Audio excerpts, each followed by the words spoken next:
Alright, you guys, so sorry if it's a bit windy, but here it is. This is my 1994 Lexus LS400 with a 5-speed BMW ZF. The manual swap costed me about, it should honestly be about like 4.1, but it ended up coming out for me like 4.6 because I ended up running through a clutch line and a master cylinder. And I actually did have to pay a $500 tariff fee because I ordered my adapter plate from PMC, the actual website from Poland. So just a heads up for you guys, if you guys are going to be ordering an adapter plate, make sure it's based in the US so you guys don't have any tariff fees. Another one I figured I'm going to be getting asked is how much have I spent on my LS400. So I want to say I'm honestly, like straight up, I'm probably close to 10,000 into this car because I bought it for about probably like, I think it was 1,950 through, it's on BC coils, heat lining, angle kit, got full adjustable arms in the rear, is a one-piece drive shaft, 5-speed manual obviously. I went ahead and went with that JDM weld lip. We have the badgeless grill on this thing. I went ahead and threw on these pinstripes, which I'm honestly so in love with. The ones that come with the original pinstripe from Broken Enough, they are a bit thicker, so I went ahead and went with the O'Reilly's pinstripes because I wanted it like a more OEM, which came out super nice. I'm fucking with it. And then I ended up raising the car because it was super low prior, so this is like honestly the perfect drift stance for me, daily stance. The car is wrapped in a gloss black from Tech Wrap USA. Me and my homie did it. It's not perfect. It is gonna be a drift car, so I don't really care. The trunk is open, by the way. So yeah, came out really good for just the both of us doing it. Super sick, came out really good, all black. As you can see, over the years, it's been like 2 years with the black wrap. It's gotten pretty bad, but that's why it's a drift car. So it's gonna get tracked. The interior is really clean. I was getting told that when I was gonna do the manual swap, I would have to cut hella stuff and like the interior wouldn't be the same. But bro, that shit was light work. Kept the interior super clean. No cuts. Everything's super clean. Looks OEM. I just need to get I'm probably gonna end up going with the bucket seat, honestly, for the driver. But everything else is super mint. Got starlights up in there. Quick release with the BMW because it is a 5-speed BMW. As you can see, there is that third pedal. I went ahead and went with the Sat Racing pedal, which took like 6 months, but it's custom fabbed to bolt straight up to the UCF 10 chassis. Here's the back seats. Super solid car. I'm honestly super excited to have this 5-speed swap done. All right, that's enough yapping about the car. Time to get to the manual swap. All right, guys, so this is where I'm at currently on the handbrake swap. So for the handbrake, unfortunately, I wasn't filming all of it correctly. I was filming it all vertical. So I'm just gonna go ahead and give a quick little basic rundown of how I did it. So you have to go and remove that foot brake, the stock foot brake, which is gonna run from here all the way under the carpet around. And then it's gonna come up to your pedal assembly right here. It's gonna be a couple bolts. I'm not too sure if you can see that. So there's gonna be, looks like 2 bolts right there. And then there's one up top. So it's all 12 millimeters. I dropped down this to get more room. There's actually a vent right here. So you wanna go to remove that vent. And then you can have easier access to these top bolts for the fuse box. 2 bolts on the bottom and then a bracket. I went ahead and removed that. Dropped this, got this out the way. With this just alone dropped, I was able to get the pedal assembly out. And then you have to pull back the carpet to pull off the gas pedal. It's just 2 little ball little press-in clips. It's super simple. And then you pull the whole carpet back, unbolt all those 12 millimeter bolts holding that e-brake line. And then get, I believe it was just 3 in total up here for the foot pedal assembly. So I'm not too sure if you can see right here. So to mount it, I basically just mounted it to the transom with these 2 bolts. It's 2 bolts and some nuts as spacers in between them. And basically, I mean, it holds. It's a little janky, but I mean, it works. And then just cut the carpet, made it look a lot more flush. It looks really good, locks up great. So that's basically it for the handbrake. I'll go ahead and get under the car and show you guys what I did under there. So I decided to film this process again because I didn't like how I filmed it earlier. So I went ahead and removed the drive shaft already. And so essentially what you're gonna have to do is there's gonna be a retaining clip here holding the OEM or foot brake cable. Go ahead and pull this with pliers. It'll loosen up this cable. You pull that out through the inside, and then you feed in the handbrake cable. And then you're gonna run that wire to the stock. I use a stock T-bracket instead of using the SC one. I believe that's for the GS's mainly. I'm not too sure, but another LS homie, he actually put me on this. So you run the handbrake cable and you're gonna wedge it in between this stock pin. This is how it comes. There's gonna be this little cottering pin and then this pin that you push up to remove. Just slide in the little bracket right here, this little cable, and then put that pin through, wedge it, put the pin in, and it's tight. It locks up really good. You can also loosen this bolt right here so you can have less tension to get the more play right here on the T-bracket, and then just go ahead and tighten this up to your liking. Mine's like basically max, but it locks up great. So there's also a spring right here that I removed. I need to put it back. I'm about to put it back, but it just hooks from right here to here. Go ahead and slap down this spring again. It's just like a tensioner spring basically, I guess. Unfortunately you can't tighten this bolt with the socket, so I'm gonna have to use a wrench to tighten it so I can get some better tension on it, but I'm gonna do that right now. It is not necessary to remove the front and back seats. However, I did go and remove them just so I can actually deep clean, but I definitely recommend removing the front seat, at least for the handbrake mounting part, just so it's a lot easier. Just 4 bolts, super simple. You popped off the little covers. And so now that we're done with the handbrake, we're gonna actually get ahead to the main part of the swap. So I'm gonna go ahead and start removing this section right here, then get to the drive shaft and then the transmission. And so for the shifter assembly, it looks like it's gonna be 4 10mm bolts for this assembly, and then we got a couple clips to remove. All right, so I went ahead and removed the 4 bolts up top of the shifter assembly. So go ahead and remove it. There is going to be this little pin. Go ahead and remove that pin. Slide the shift link out. And now you can go to remove the shifter assembly from the inside. Just like that, you can see. And then we'll go ahead and get to removing the drive shaft bolts, the differential bolts, the center support bearing bolts. Drop the drive shaft, and then we'll get to the transmission. All right, so we're going to go ahead and pop this drive shaft out now with the flathead. Just go ahead and pry out, and it's gonna get, you can see. Just like that. All right, now this side. I'm gonna set my phone down because this shit's actually about to straight drop.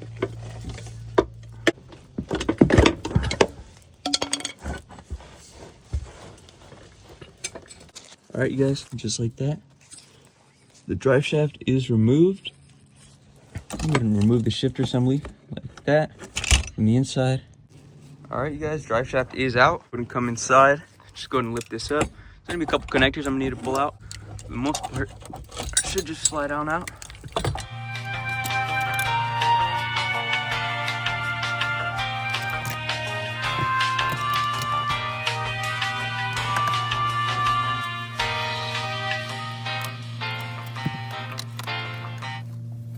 All right, you guys, just another quick thing I forgot to mention. There is a plastic vent that goes right here for the back of this guy, as you can see. So it's gonna go here, it's gonna go, it's like a Y. It's under here, just go ahead and remove that. That way you have plenty of room. I'll go ahead and put it back when I'm done with the swap. Oh, and then I did get my new shift knob, which looks sick. All right, so we're gonna go ahead and get to the transmission now. So we're gonna start off with removing these 2 bolts, just a little shield. And then we're gonna start unbolting the torque converter bolts.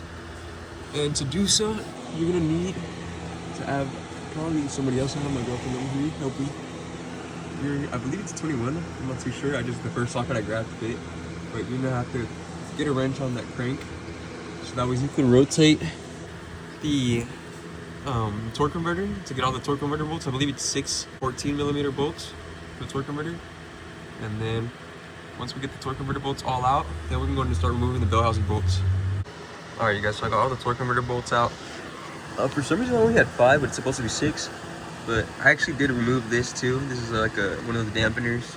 Remove that, just the 2 14mm bolts. And then your torque converter bolts are going to be 14mm bolts as well. Once you have those removed, then you can get to the bell housing bolts. Alright you guys, so I went ahead and started removing the bell housing bolts, as you can see. However, you do have to remove the catalytic converters. That shit was a fucking bitch for mine, I'm not gonna lie, because when I did the motor swap and I rebuilt this motor, and when we put my cats on last time, I don't know if you see that shit got fucked, and so we welded it, so I had to snap them off. But got it done.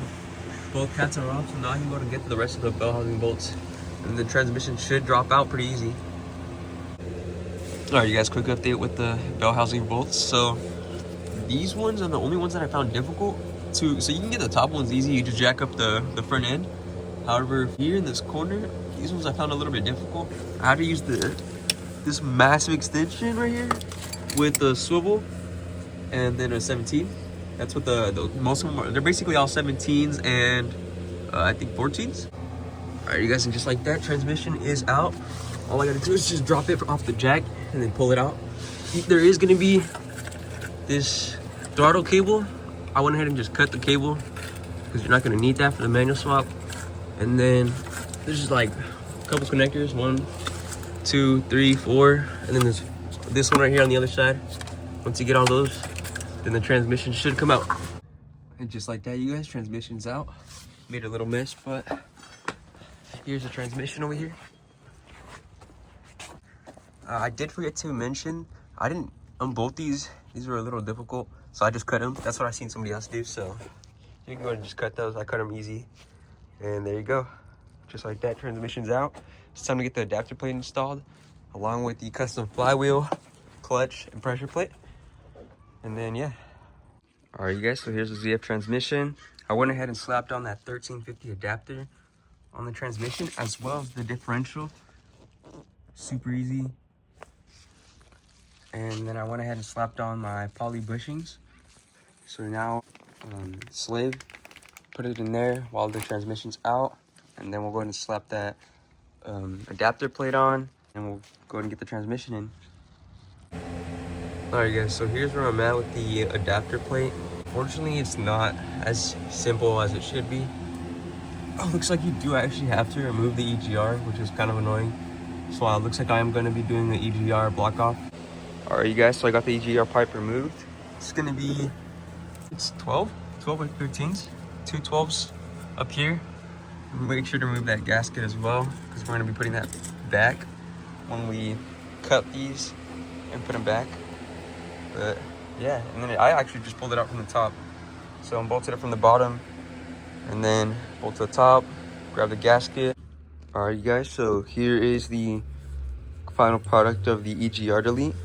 Basically what I did is I just went to Ace, grabbed a nut and a bolt that fit right here within this, the hole right here. We got it cut flush, and then go ahead and just put the bolt and the nut through and weld around, and basically that's going to be your EGR block off. Here is the one on the back of the upper manifold, just like that.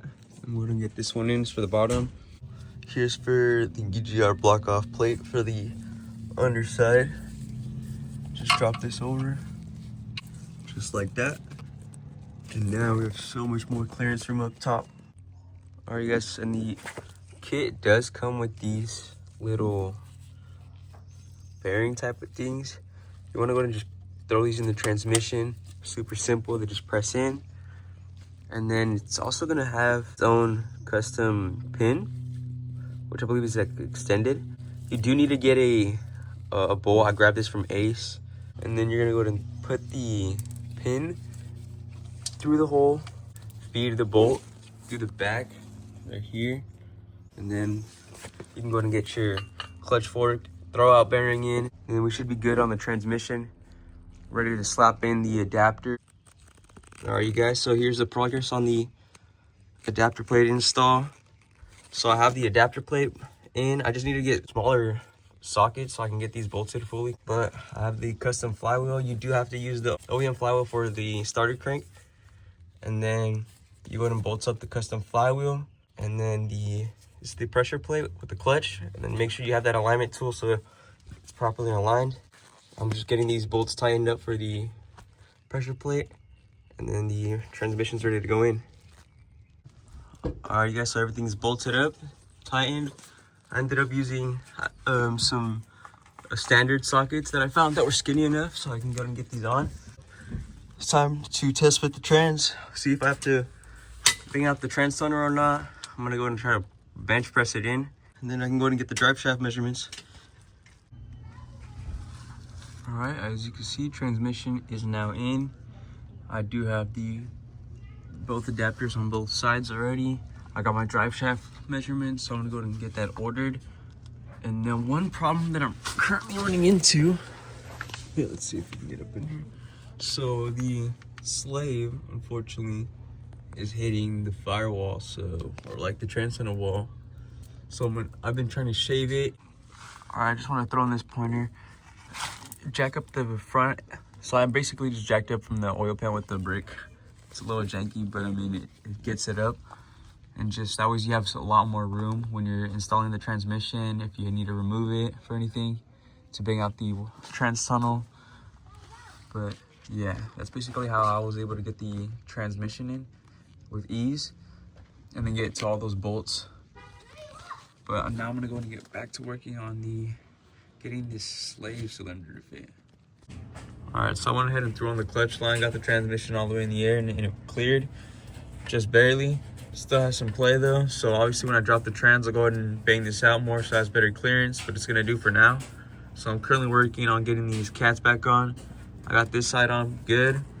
That one I had to cut 2 of the studs off, cut them flush, and then drilled straight through. I'm gonna replace them with the nuts and bolts and then throw that cat back on. And then we should be good down here. All right, so here's where I'm at with the pedal assembly. So I'm just making some room, getting some clearance. So basically this is the hole where I'm feeding my lines through. That's where my clutch line's gonna go through as well. You could also run it through like under the carpet. There's like a hole that should be there for like OEM. And you can run it through there, but I just have that hole and the line's long enough, so I'm gonna just run it from up there. And they both feed right here to the pedal. I'm just waiting for the bracket that holds it. It should be coming in pretty soon here. But so I went ahead and took off the back plate on this step box right here. It's just these like 4 clips right here and then 2 screws. That way you can tuck it better. And then you should have room for your pedal. I got a lot more room, and then this is gonna obviously probably go back, something like that. We'll see when the pedal bracket gets here.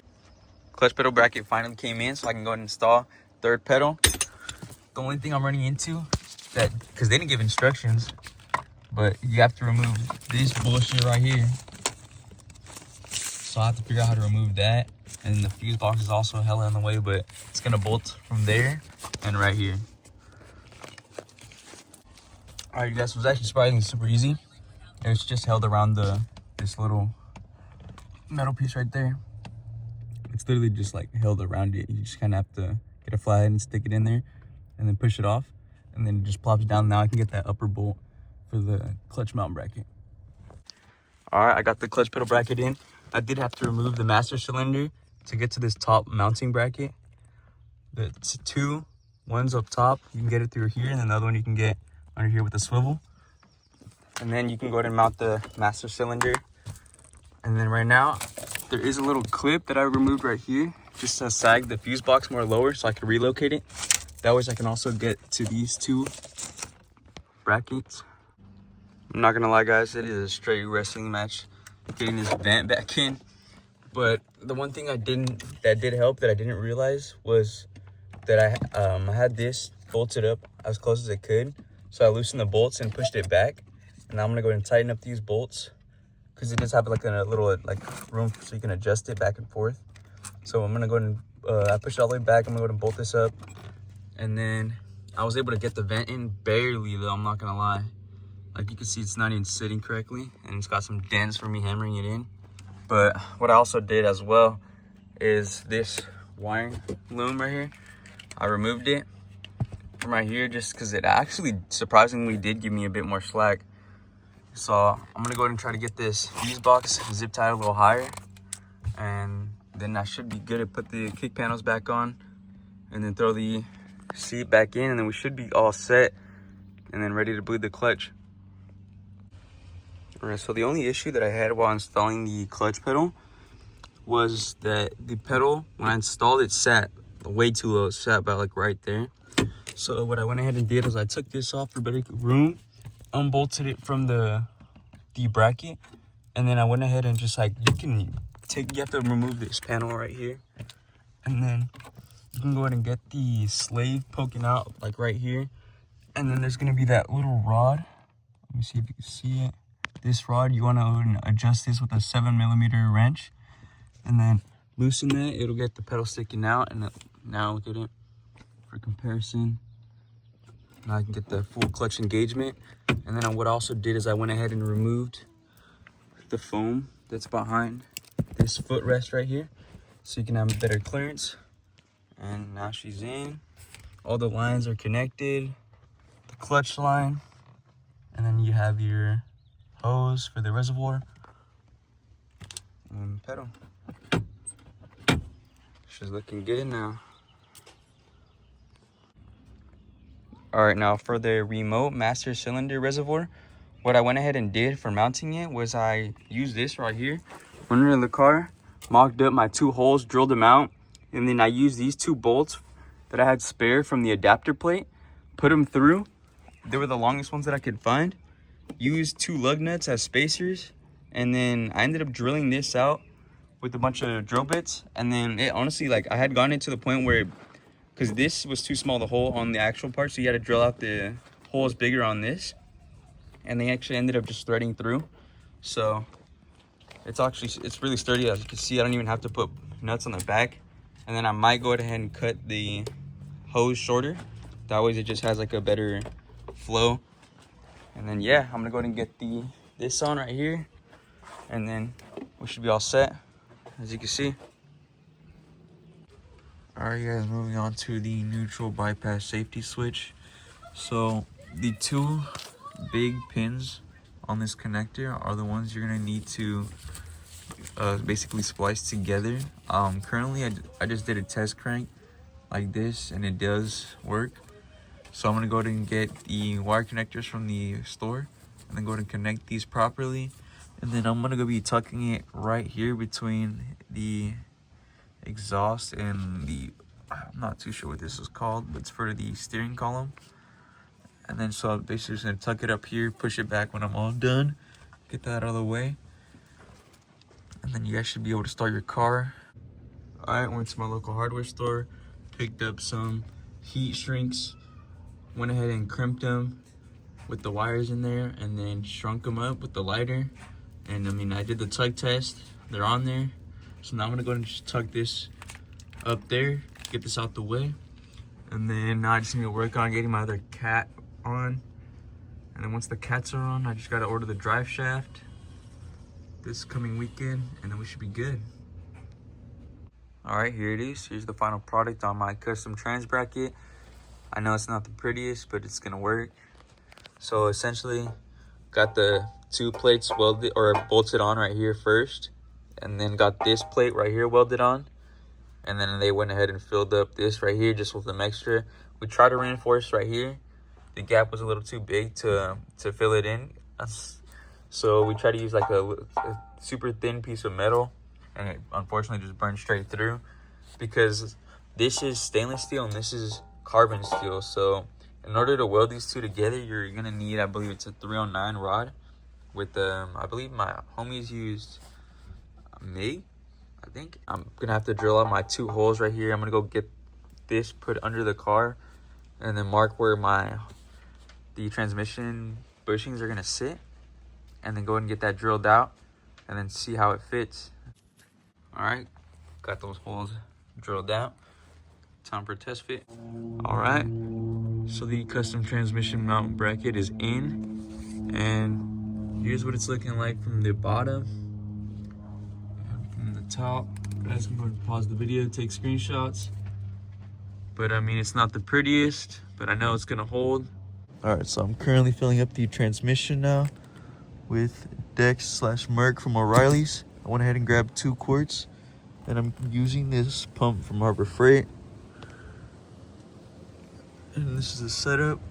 So you want to remove the fill plug, which is a 17 millimeter. Go to remove that, drain all the excess fluid that's in the transmission prior, and then make sure you have your pan to go ahead and catch any excess fluids that come out as well from up here. Once you're done filling up the transmission, then just plug it back up, and then you should be good. All right, so after 2 quarts, here's what I'm left with. Basically right on the dot right there. So as you can see, I have the fluid dripping out.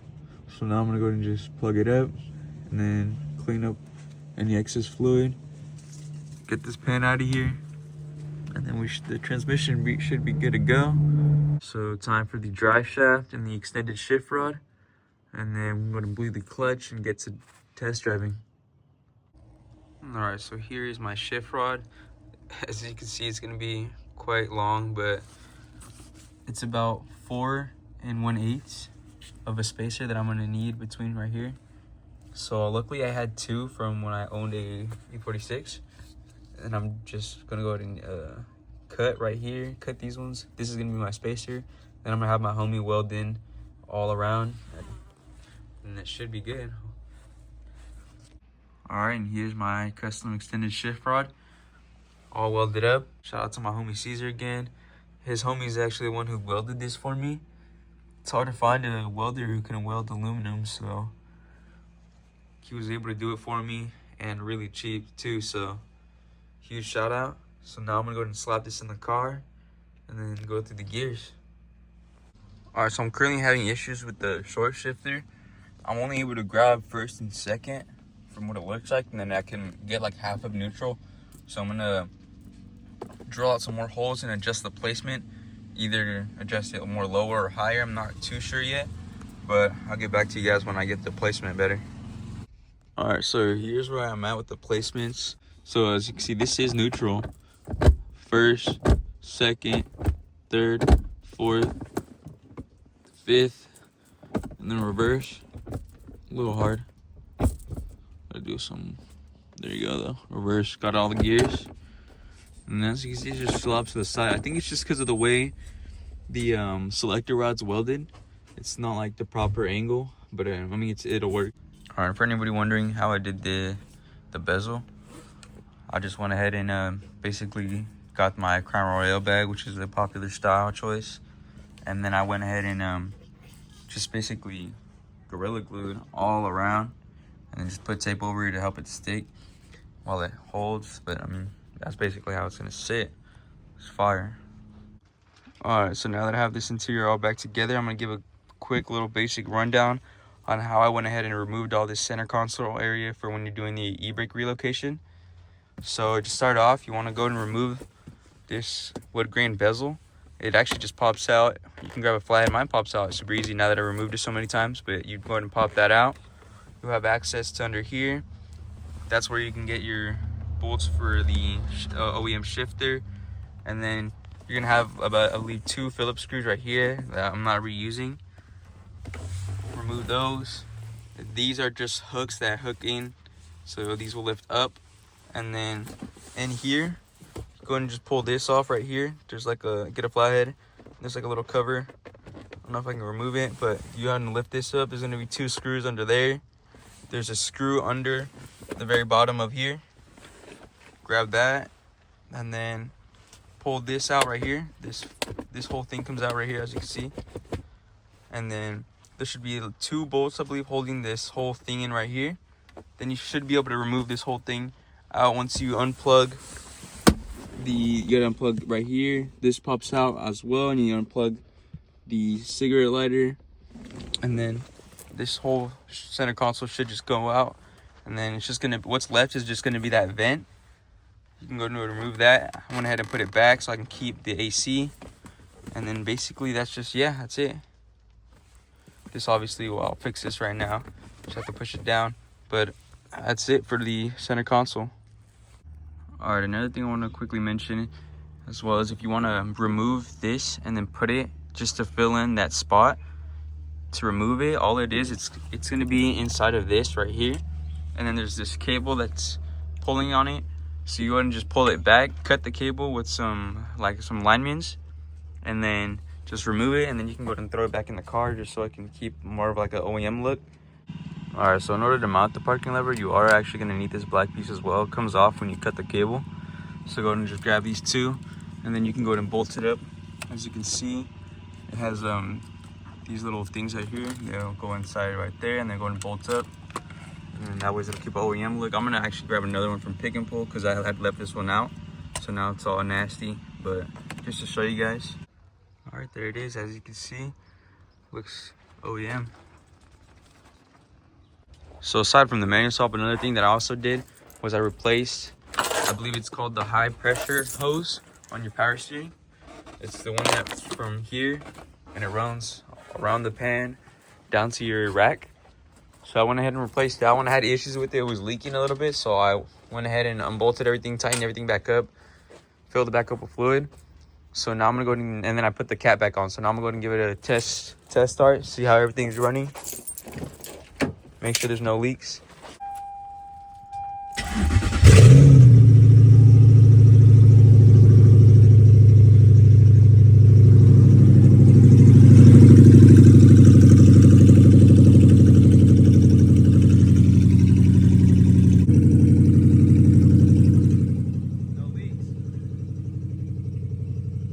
Idling good too, so it's a good sign.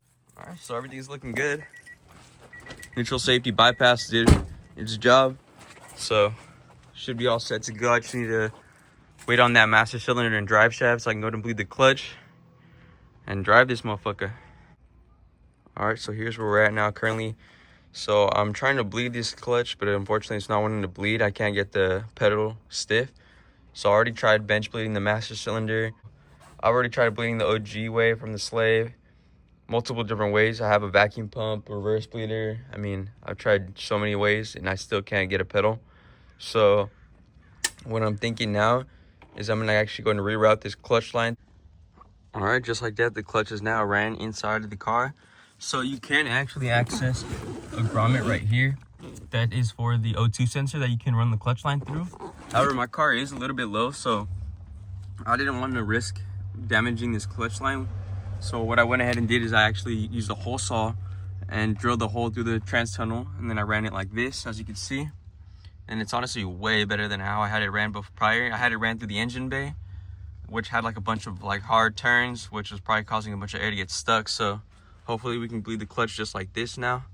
I'm gonna go ahead and get everything tightened up and then put the carpet back, pedal back, and then try to bleed the clutch. All right, so I finally have the clutch all bled. Unfortunately, I didn't film any of the process of me bleeding it, but I'll give you guys a quick little rundown on how I did it. I'm not gonna lie, it is a straight nightmare doing the clutch bleeding. I tried like 4 different days, solo and like with another homie, just doing the old-fashioned way. I could not get this thing to bleed. I rerouted the clutch line prior. I had it ran back there through a hole in the firewall, and then it ran down the engine bay.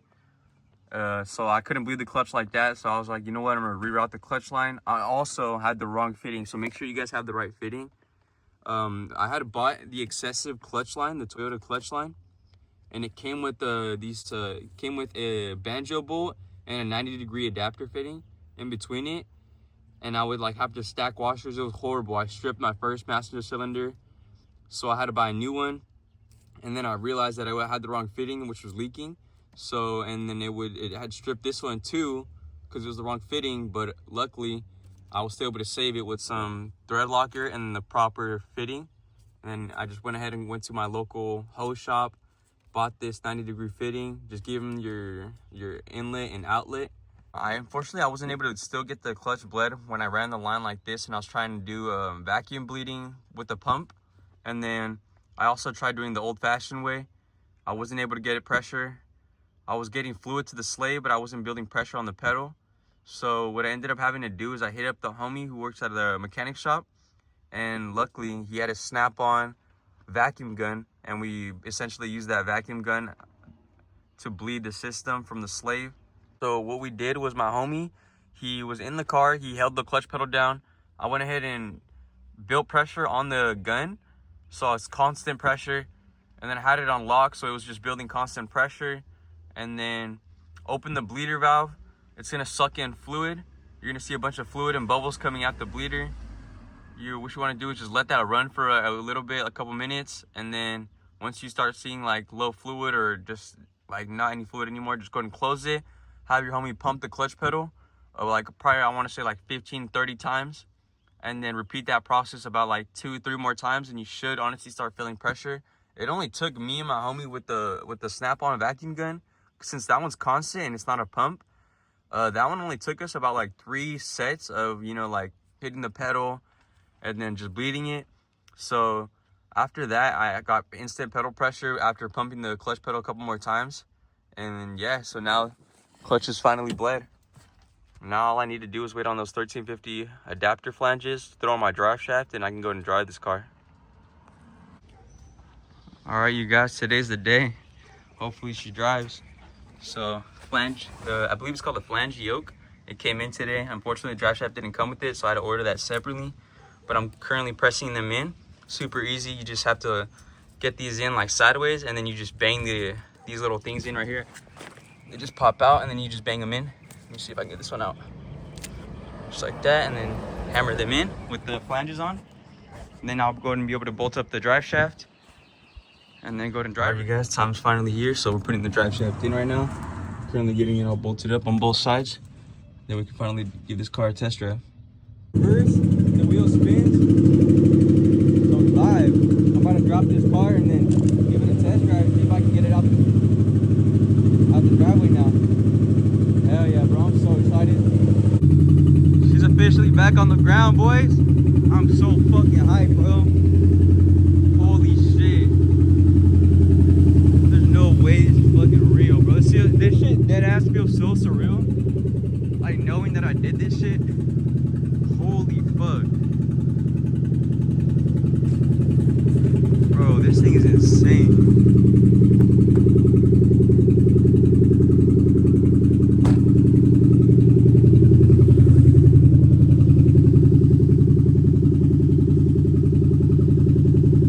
Good 5-speed swap, bro. Come on. Quit playing with me. So I was currently running into a couple problems with my clutch. Unfortunately, I wasn't able to grab gears while the car was on, but I don't know, now that I drove the car, like forcing it in gear, stuck in gear, it worked, so I don't know.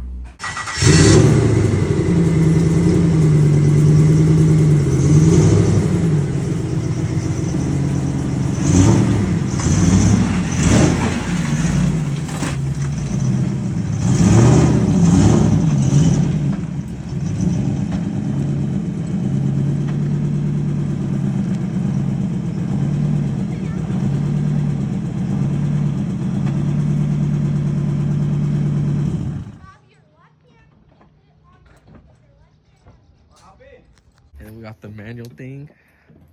Not with CC. Fired right up. Oh shit! It went in gear.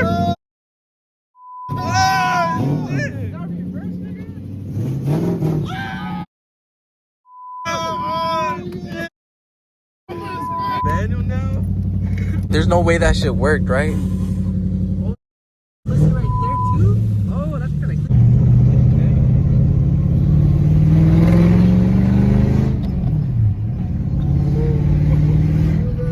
Downshift. Okay, brother, be cool. Oh my goodness. Is this bitch firing up? Do you think it's gonna fire up? I ain't gonna lie, that shit feels hella good. Does it actually? Fuck yeah. Alright, that's it for the manual swap, you guys. I hope you guys enjoyed. Please leave a like and subscribe. Leave a comment down below. Let me know. Signing out.